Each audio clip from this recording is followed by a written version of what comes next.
Depuis l'accession de Sa Majesté le roi Mohamed VI au trône en 1999, la question du Sahara est passée d'une phase de gestion du différend à une phase de consolidation du consensus international autour de la solution marocaine.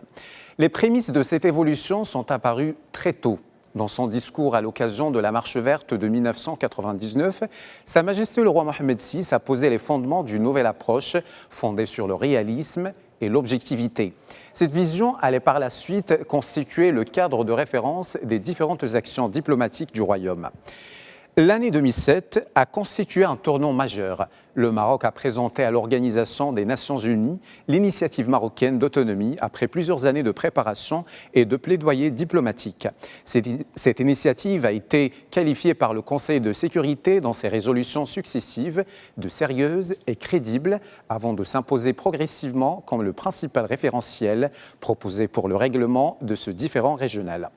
Aujourd'hui, près de 2 décennies après le lancement de l'initiative, les résultats de cette démarche apparaissent avec davantage de clarté. Le soutien international à la proposition marocaine ne cesse de s'élargir. Plus de 110 pays à travers le monde ont déclaré leur soutien à l'initiative marocaine d'autonomie. Parmi eux figurent 3 membres permanents du Conseil de sécurité.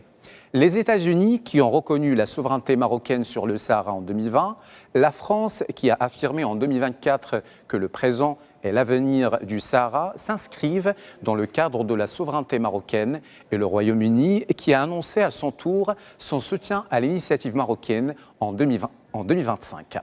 Une intense action diplomatique menée sous la direction directe du roi Mohamed VI s'est poursuivie sans relâche. Cette diplomatie royale a fini par aboutir à un tournant décisif au sein des Nations Unies. En octobre 2025, le Conseil de sécurité adopte la résolution historique 2797 faisant de l'initiative d'autonomie la seule base pour résoudre le conflit du Sahara marocain.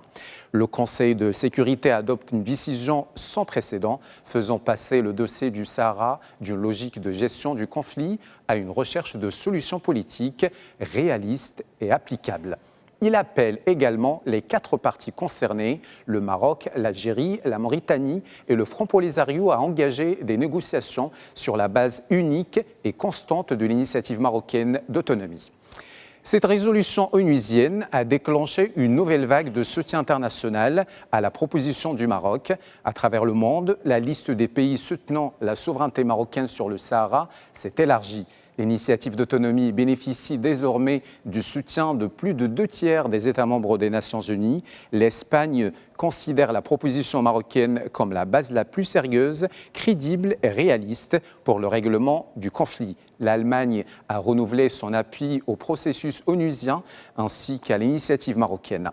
D'autres pays issus de plusieurs continents ont également rejoint cette dynamique ces derniers mois, confirmant la pertinence de l'option de l'autonomie sous souveraineté marocaine. Sur le terrain, cette dynamique se traduit par des chiffres concrets.